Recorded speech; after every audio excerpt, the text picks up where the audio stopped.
Well, good afternoon, everybody, and welcome to today's WEConnect International webinar. My name is Maggie Berry, and I'm the Executive Director for WEConnect International in Europe, and I'm delighted that you've joined us for today's webinar, SEO Friend, Not Foe. Our presenter today is Jonathan Bright, a Creative Content Lead at Southerly Communications, one of our certified women-owned businesses. And Jonathan is an experienced journalist. He manages Southerly's award-winning blog, and he knows his stuff about SEO, which is search engine optimization.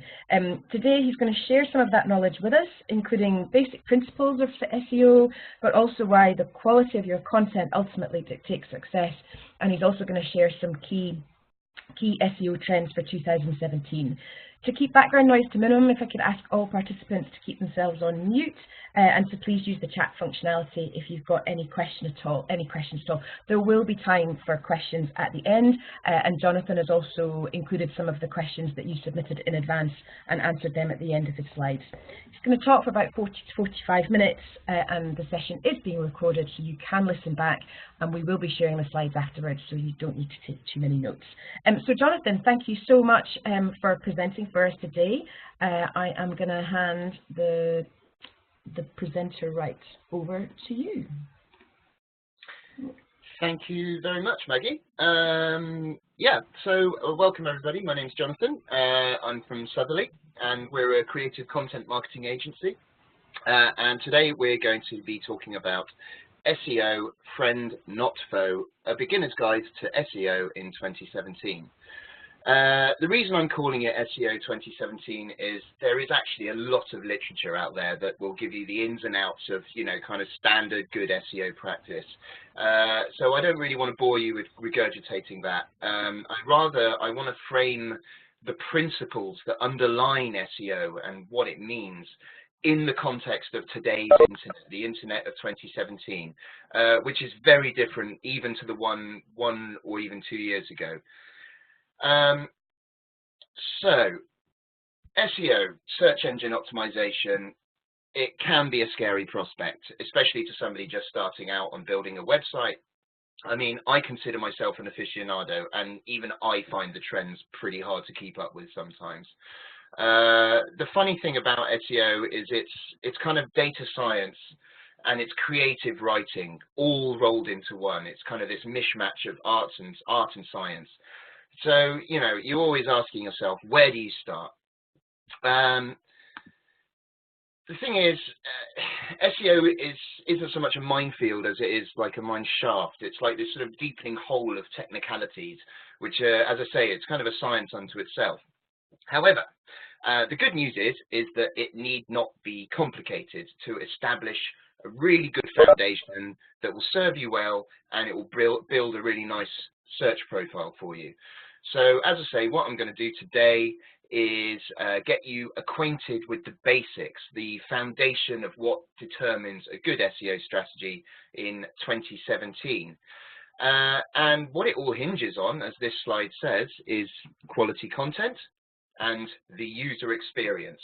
Always keep that in mind, quality content and the user experience.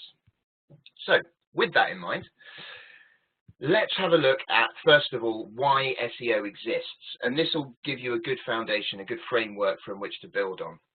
SEO, search engine optimization, is basically quality control for the internet.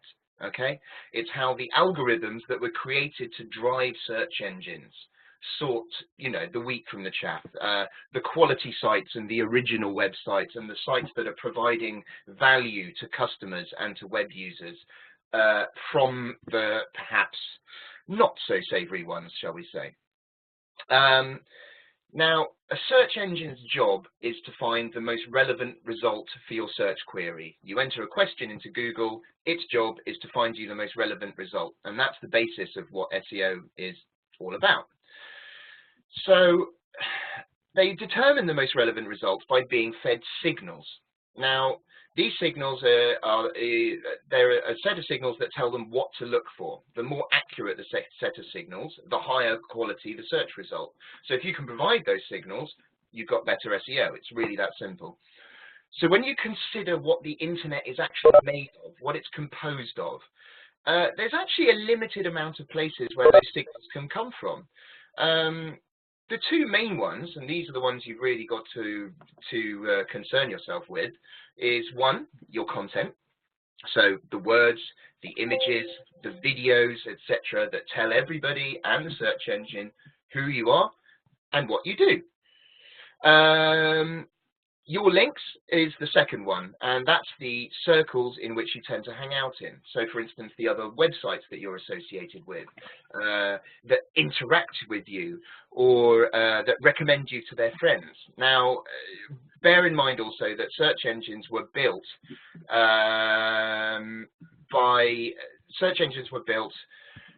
by navigating their way through the web of links.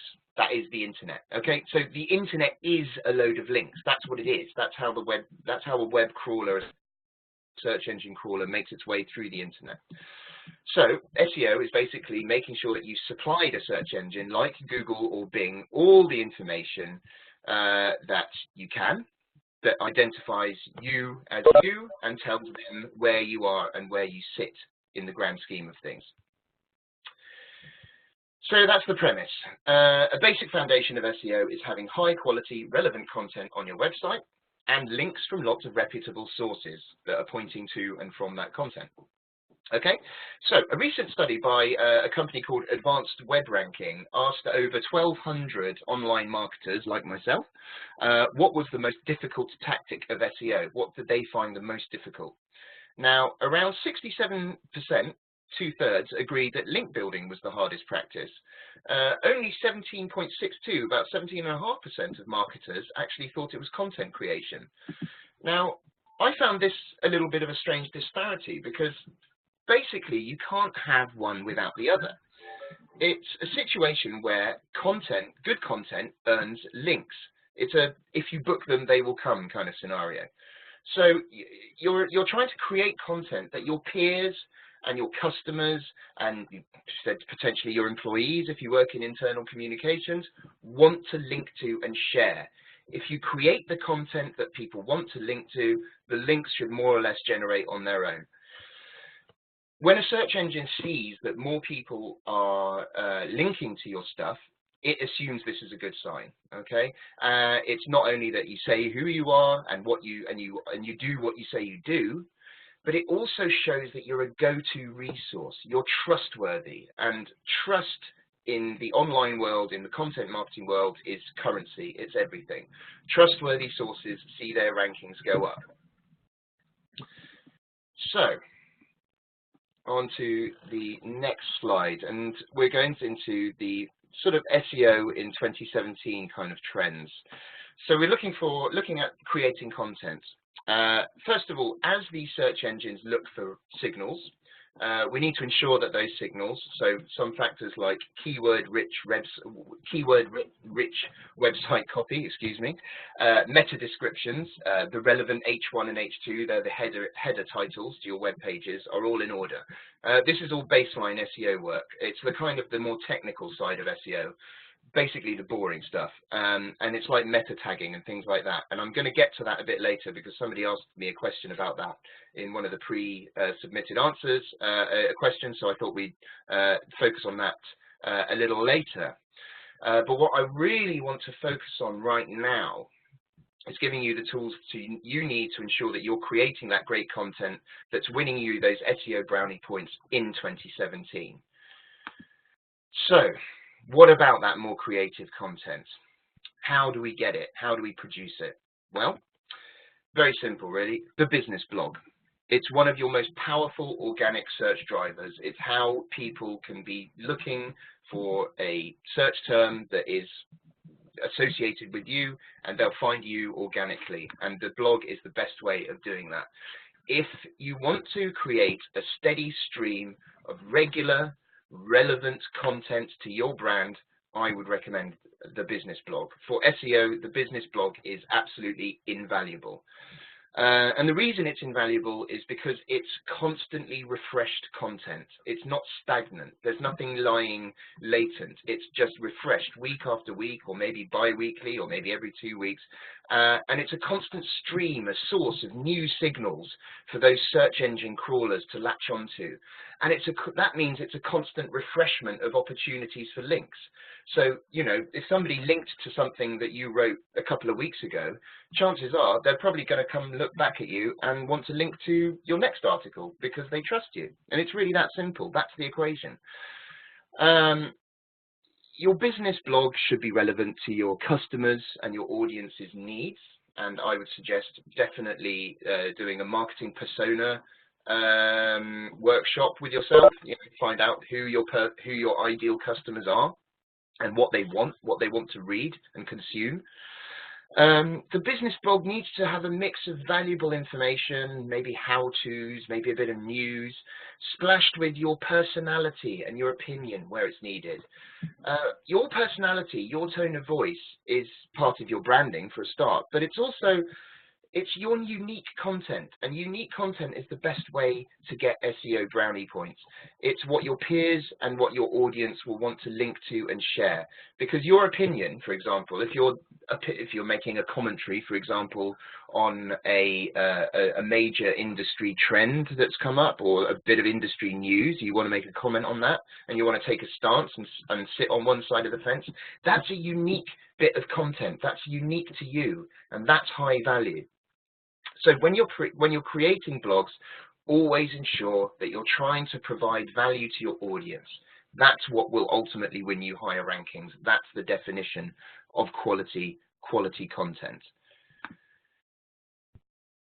Now, there are other factors to consider in this day and age that will win you higher rankings, or will curry you favor with the search engines, let's say. Now, first of all, SEO in 2017 is mobile first. It's the first time that mobile search terms and search ranking factors have been prioritized over desktop. Basically, the point is that most people nowadays search the internet on their smartphones. This is thanks in no small part to the ubiquity of things like the Google-backed Accelerated Mobile Pages Project, AMP, which you can look up. It's basically an online publishing format that makes it easy for publishers to create mobile-friendly content. So, you know, like if you've been on the Facebook app on your mobile phone, you know, Facebook Instant Articles with some of the big news sites, they easily load up on your smartphone. And that's creating a better user experience for this quality content, but it's mobile first. It favors, the reason it's a better user experience is because it favors the individual's needs, i.e. the user experience is you playing with your phone right then and there, and the search engine wants to give you the best result for your phone. So it's going to up-rank pages that are mobile responsive and that are mobile friendly. As I say, this isn't a call to dismiss desktop at all. You know, people are still searching the internet on their desktops. But it's a quick reminder to ensure that all your content is mobile friendly and mobile responsive. That will create an SEO friendly website. About 5 minutes. Oh, I think we're getting a bit of feedback. Jonathan, hi, it's Maggie. Can you hear me? Hi. Jonathan, I was just wondering if you could maybe make me the host again. If you just right-click on my name and make me the host, I'll be able to manage all the keeping everybody on mute in the background. Ah, yeah, no problem. 1 second. Where is? I seem to. If you right-click on my name, and you should be able to make me the host again. 1 second. I think I've lost your. Oh no, got you here. 1 sec. Sorry, everybody, just bear with us. I've lost the host privileges in the background. Ah, there we go. I think I made you host now. Perfect. Super, thanks very much. All good? And I'll be able to keep everybody awake. Thanks very much, Jonathan. Sorry to stop the flow. No, that's all right. No problem. So yeah, as I say, mobile first is a big thing for SEO in 2017. Basically, if you create content and you create your blog and you create your website with mobile in mind, you should have an SEO friendly website. So mobile responsive, you know, i.e. the pages are responding to mobiles and desktop and tablets. that is going to be a big SEO friendly thing for 2017, and one thing that you should consider. Now, an offshoot of this is that local first is a major trend in 2017. So a mobile first website is also a local search first website. And again, this goes back to the thing that, you know, people walk around with their smartphones and they look for stuff with their smartphones. They're not generally sat inside. So reinforcing local signals in your content, and that can be something as simple as just, you know, if you're a London-based company, saying in your web content you're from London, or if you're from a specific part of London and you're competing with other companies in that area, saying that you're on this road or on this part of London is a local signal that will serve you better for the person that is right there, right then. So, for instance, you know, it can be as easy as, say you're walking around central London and you've got your smartphone out and you're looking for the best rated places to eat.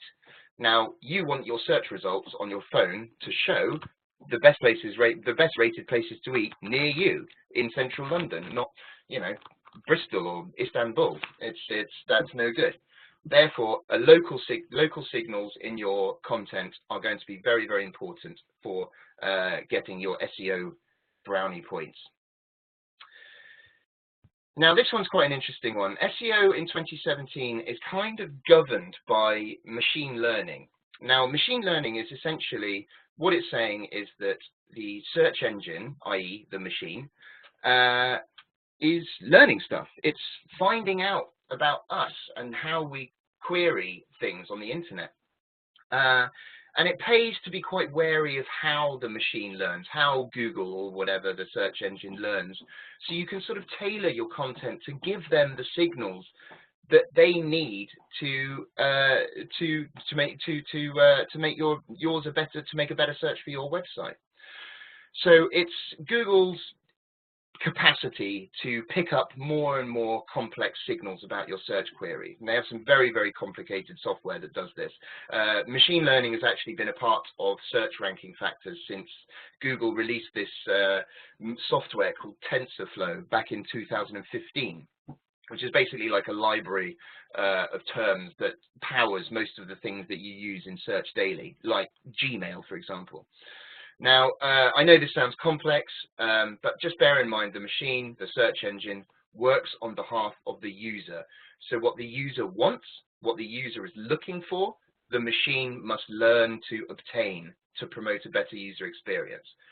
So if you provide more and more nuanced signals about what you're about, who you are, and what you do, and again, this comes from your blog, because your blog is an ever-developing beast of content that will send out those nuanced signals, you will stand out and you'll have top ranking for lots of different searches that, you know, your competitors may not have even thought of. So to put that into sort of more context, basically since 2015, when the machine was quite rudimentary, it would only react to very basic search terms. Now it's had some time to go to school, it's had some time to learn stuff, like what we really want, how we search for it, and how we tend to ask for it. So, you know, rather than, I mean, this is why voice search like Alexa and Echo and chatbots and these sort of things are going up in the world, because these machines are figuring out how we talk, how we ask things, and how we make conversation. They're becoming effectively more human, which isn't quite as apocalyptic as it sounds. What they're doing is that they're picking up on our natural language rather than sort of a few key phrases. So for instance, when you tailor your content, you want to give the machine the signals to help the search engine find you. So long tail keywords is something that you might see as a result of this development. So, okay, let's take the example of a travel agent. People might not just be looking for, let's say one of your pages is holidays to Florida, okay? Now, people might not just be looking for holidays to Florida. They might also be looking for things like holidays to Florida at Christmas, or holidays to Florida with 2 young children, or holidays to Orlando with deals on hotels. So these queries are getting longer and longer and longer and more complex, but they're also getting more conversational. So these are all queries that the search engine learns from. So what I'm saying is find out your customer's more specific pain points. It's a way to differentiate your content against your competitors, on so many different levels. You can supply more and more signals so that the machine gets to grips with associating you with ever more nuanced search queries. And that just basically, that works in your favor, because that means that you can simply blog and create your content in a natural way. You don't have to necessarily follow the SEO rules, as it were. You know, be natural, create quality content that helps somebody. If that's how somebody asks a question, that's what the answer and the tone of the answer that they want. So always think like a user when you're creating your content. What do they want? What do they search for? How are they searching for it? What do they ask? How do you wish them to find your company? Put yourself in their shoes. And the way you can do that is creating unique content for very specific sort of customer queries. I would suggest doing a kind of a marketing persona strategy, i.e. figuring out who your ideal customers and your ideal audience is and answer them. And don't be scared to try things. The nice thing about SEO is, as I say, it's a quality control. The only sites that get penalized by SEO these days, and it's rare that sites do, are the ones that are out to seek profit only. Okay, so they're the ones that are only out for themselves and are not helping the consumer in any way. If you're providing something that is of value to your audience, you're fine. Okay, next up, social media. Social media is very, very important. Not directly in an SEO sense. The weird thing is that the jury's still a little bit out on what type of social media activity really contributes to your search rankings. So I wouldn't worry about it from that sort of technical aspect. I would think of it in a more holistic sense. And again, going back to the user experience, it's just a logical thing. If you've got great content that you want your audience and your peers to link to, then social media is going to be the place where they hang out. It's where your links are going to be sourced from. It's where you get links from. So shareable, likable, interesting content gets links, and social media is the place to find those links. What this should all tell you, the point is that the user comes first.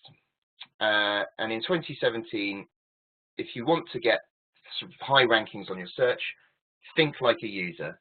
Think about what they want, think about how they should find you, and try and address their pain points with your content. That's what a good user experience looks like. That's what a good customer experience looks like. And as I say, if you're producing, there we go. As I say, if you're producing valuable content on a very navigable website, you really can't go wrong. Just make sure your website's in order and make sure you're producing stuff of real high quality. Now, as Maggie said, a few people pre-submitted some questions, and I thought rather than try and weave these things into the presentation, I thought maybe we should just answer them straight off because they were quite good questions. So, first one, the question was, at what stage, pre or post website launch, should you be thinking of SEO and implementing the strategy? At what stage should you be thinking of SEO and implementing the strategy? Well, the simple answer to this is both. It's never ever too late to implement an SEO strategy.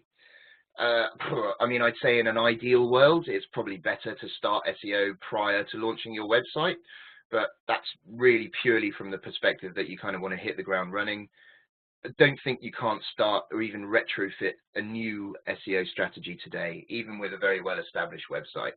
And as I say, if you use the basic rules that we've sort of gone through in this webinar and the kind of general foundation rules, that's a great foundation to build from. The next one. How often is too often for a blog, and how long should it be? I get bombarded with blog content and feel that I don't want to bombard others for fear of saturation. Okay, well, this is basically the million-dollar question about blogging. The simple answer is you can't blog too often as long as what you're blogging is of high quality. Again, this goes back to quality content, user experience. Same goes for word count generally. I've read arguments for long form content that's sort of 800 to 1,200 words. That's, you know, it portrays a feeling of trustworthiness and that it's well researched. Equally, there are arguments for shorter 500 and less word style content, which is better for mobile. To be honest with you, it can go either way. I would say the main thing to remember is blog as much as you feel you can or need to. The point is that quality is always the winner in SEO stakes. And in simple terms of winning the popularity race, focus your strategy on creating something great rather than something frequent or long. Do this and basically the SEO takes care of itself. I mean, think about it like this. Let's say you've got you and you've got your competitor. Okay, so you might blog, I don't know, once a week. Your competitor, on the other hand, wants to blog 3 times a week. Now, you've both basically essentially got the same amount of time to create this content. If you're offering one long, well-researched piece of content that offers unique value to your audience, and your competitor is offering, I don't know, 3 short pieces that aren't very well researched, or it's just regurgitating stuff that's already out there, you're more likely to win the attention of your shared audience because you put the work in and you've created something of higher quality. So then it's your competitor that's doing the saturating.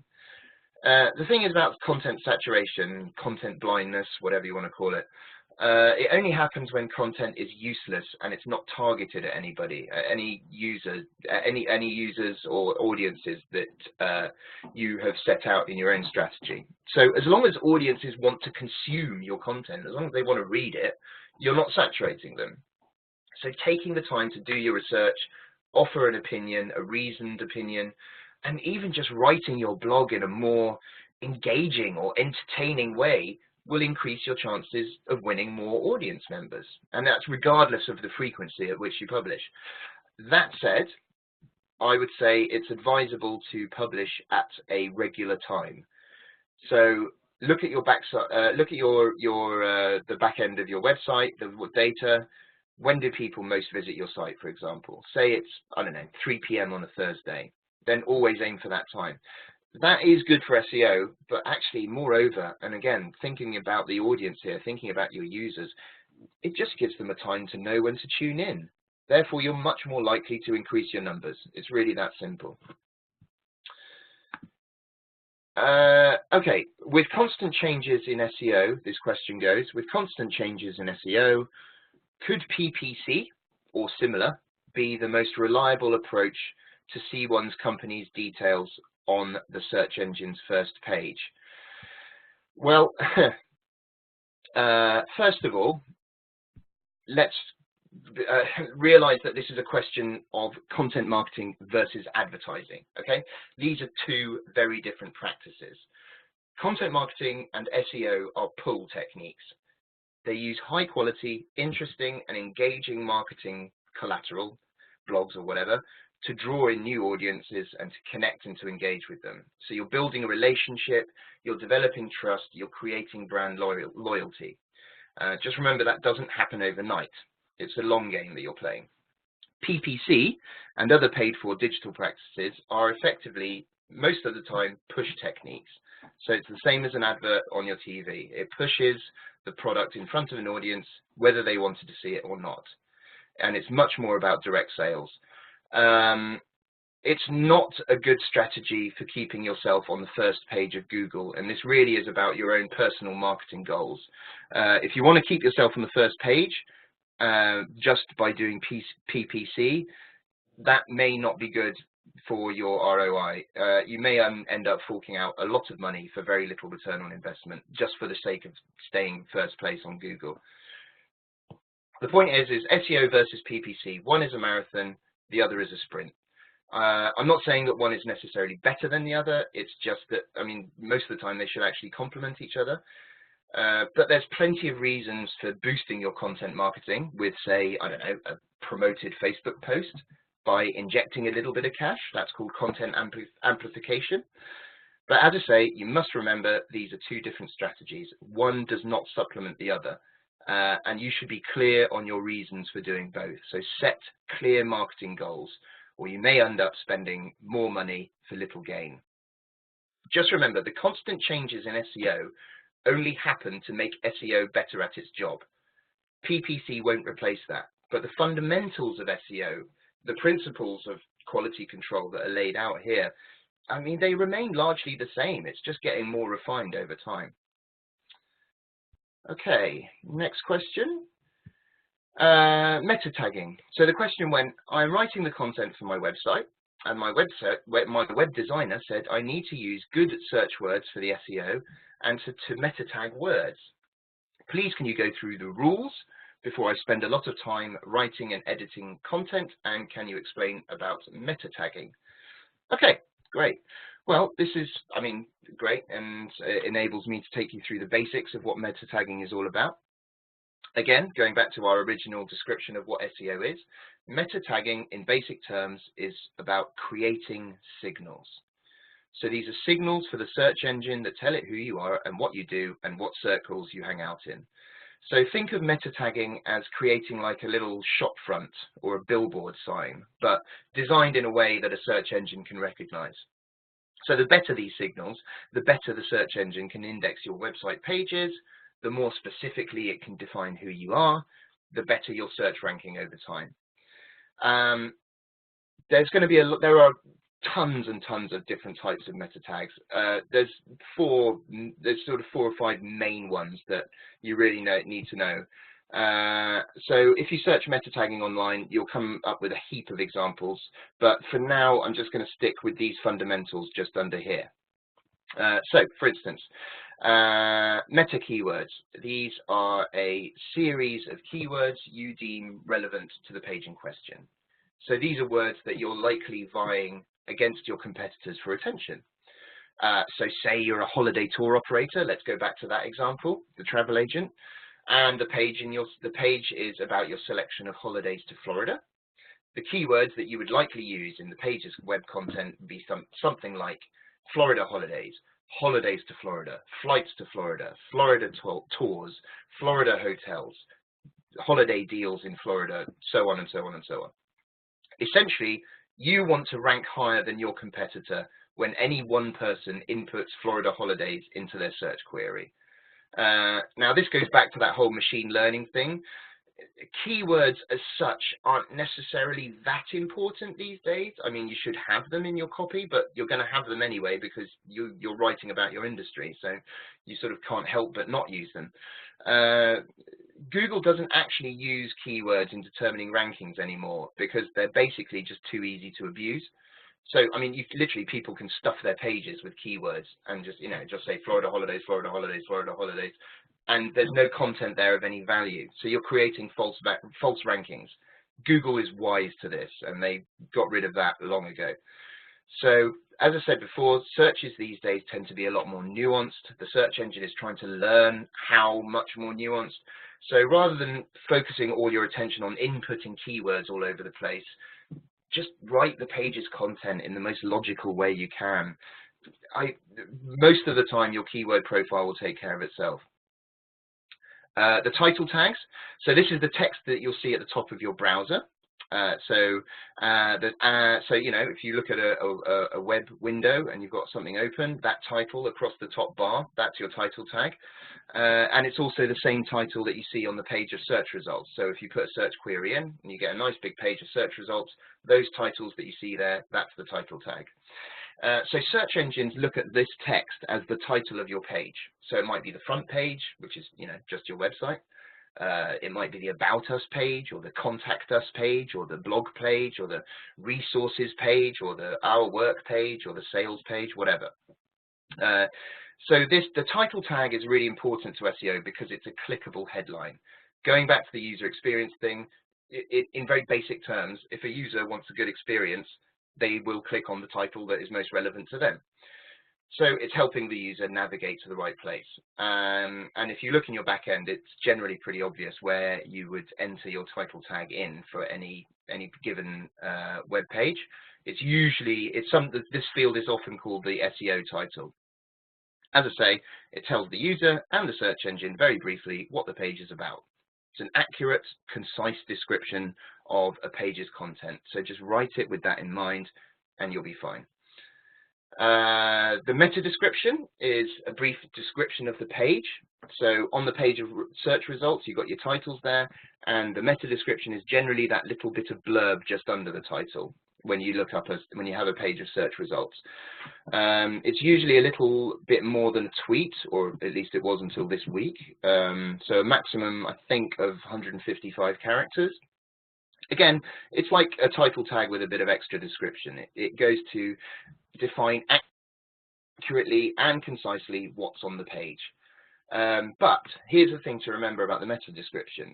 And again, this goes back to quality content, user experience. Don't forget that that bit of text is also the first bit of text that somebody will see before going to your page. So as well as making it accurate, make it alluring. It's like a mini advert. It's like a slogan for that page. So, you know, entice somebody in with it is much more important than loading it with keywords. You know, get somebody to click on it. Meta robots. I won't go into too much detail about this, and a kind of a basic knowledge of HTML is needed for this. But effectively, this is an indication to search engine crawlers, which are called bots, robots, as to what they should do with the page, how they should index the page. It's kind of like an instruction. Effectively, this falls into two categories. So there's the index, no index signal, which tells a search engine whether to show your page in the search results or not. There's also the follow stroke no follow signal, and that tells them what to do with the links on your page, whether they should follow your link to the place it's linking to. As I say, look up the index, no index, follow, no follow, meta robots thing online. There's tons and tons of literature on it. It's just, and you do need a little bit of HTML knowledge to make the most of it. It's just worth being aware that these are factors. But, you know, don't worry about them too much for now if you're just starting out. And then finally, the alt text. This is an often forgotten one, but it's an SEO factor nonetheless. Now, alt text is actually the little description that you insert on the back end of any images on your website. So you'll often see it if you go onto an image on a website and you'll hover your mouse over that image. Sometimes it will come up with a little bit of text. That's generally the alt text. And what it does is it describes the image and what's going on. And the reason it's important, the main reason it's important for SEO, and again, user experience, it enhances the user experience for visually impaired users. So if a visually impaired user is using a screen reader, the alt text describes to them what's happening in that image and what the image is all about. And that's why it's important to SEO, because it's helping somebody. It's value, it's high value. It will also pop up instead of the image if there's an error with the image, or the image file can't be loaded by the server for any reason. And also the search engines can use these descriptions to index your imagery properly. So that's why it's important. It's providing value. And this is the final one. So the question was, how important is finding time to blog as compared to SEO structuring and photo sizes and standard SEO work? Also, does it make a difference to the www.website.com/blog versus blog.www website? Okay. First of all, I would say make time at the start to do as much as you can on the sort of the technical SEO, the boring bits. So, you know, see to the title tag, see to the meta description, see to the alt text, just get that profile into a good place. And that's your kind of foundation.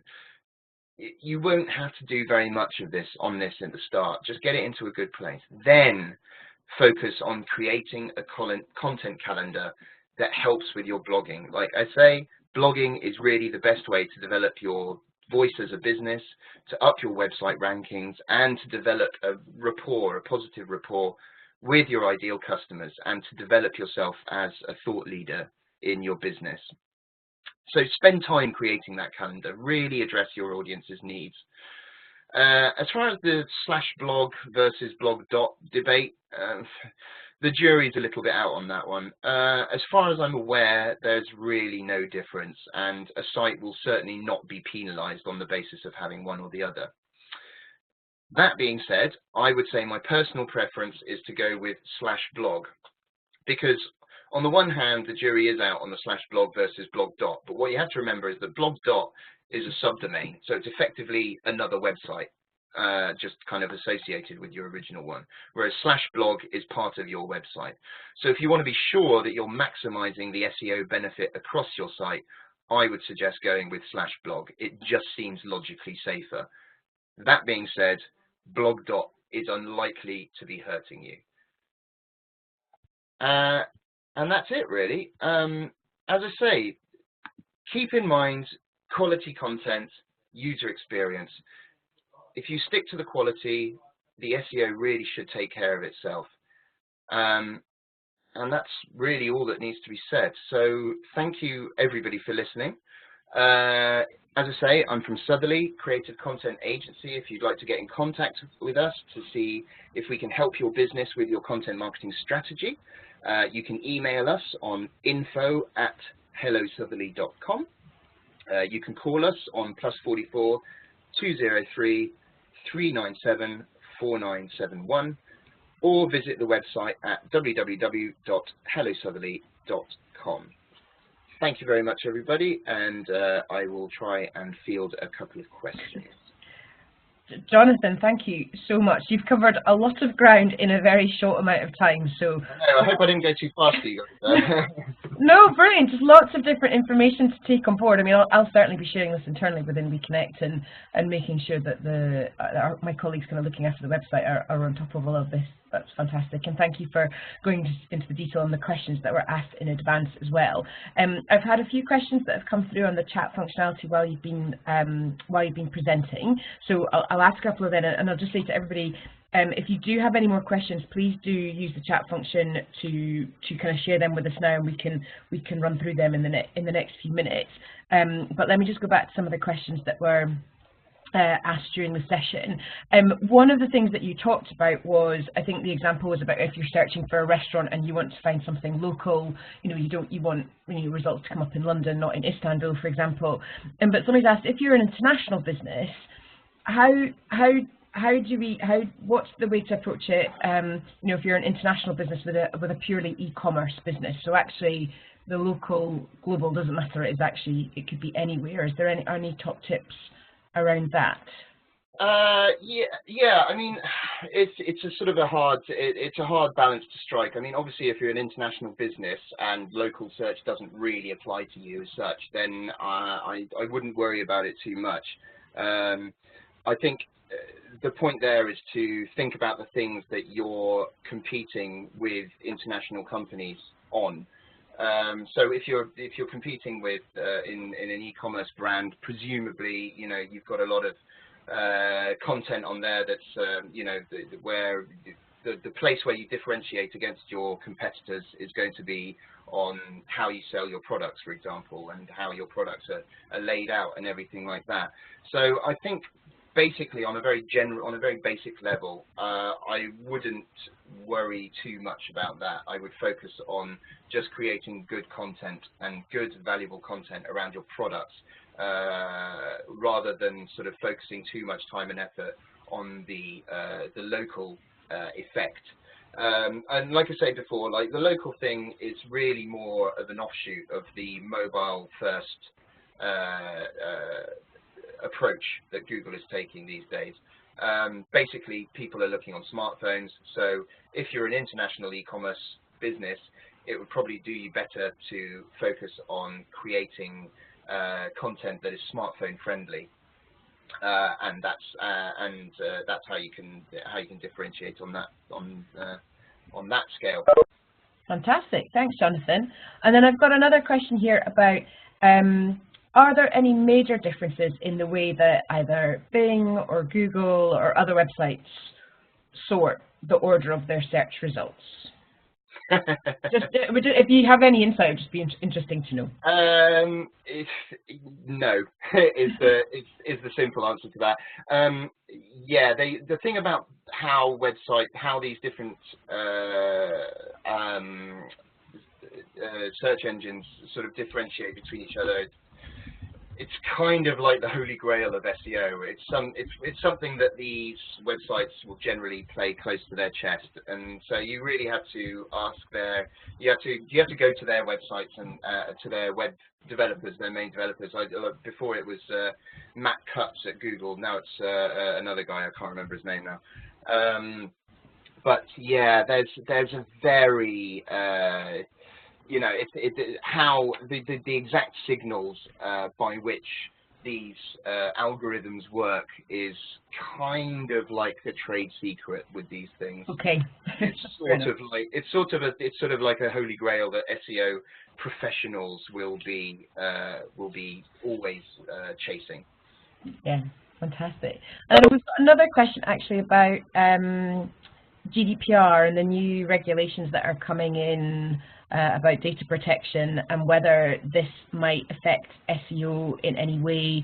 The example given is around, you know, people using pop-ups to gather data for email marketing and different things like that on opt-ins and opt-outs. I don't know whether there's been any discussion kind of in the sector around the new regulations. Not really in my sector. Well, I mean, I've got to be honest with you. It's not something that I'm too much of an expert on, GDPR. What I will say is that, you know, usability, i.e., the user experience, is an important thing for SEO, as I was saying. So the way that people interact with your website is probably a signal where that Google is looking at. So, for instance, let's say like you've got some resources on your website. So let's say you make a blog on your website, and then the way that you want to collect your leads from that blog is by creating a CTA at the bottom of the blog. That takes them to like some really valuable white paper that you produced, and then they submit their email address, etc., etc., and they go on your mailing list, and they get their bit of resources in return. So from that perspective, like when somebody's entering their email address into that area, they want to know that it's secure. They want to know that it's private, that it's not going to be shared with any other marketing companies or this and that and the other. So, for instance, simple things like having a security tag, the HTTPS domain on your website is quite important. Whether that's an SEO factor or not, I don't know per se, but I would imagine it does contribute, or it will eventually contribute. So I think again, it's going back to the user it's going back to the user experience. It's about creating a safe place where people are happy to submit details, knowing full well that those details will be secure. And I expect that probably does factor into your SEO, but on just a more general level, like I say, if I was a user and I was inputting my email address into some random company's database, I'd want to know it's secure, and that's good user experience. Yeah, absolutely, agreed. Fantastic. Thank you for sharing that. I know that GDPR is something I'm being asked about quite a lot now in the run-up as the regulations are coming in.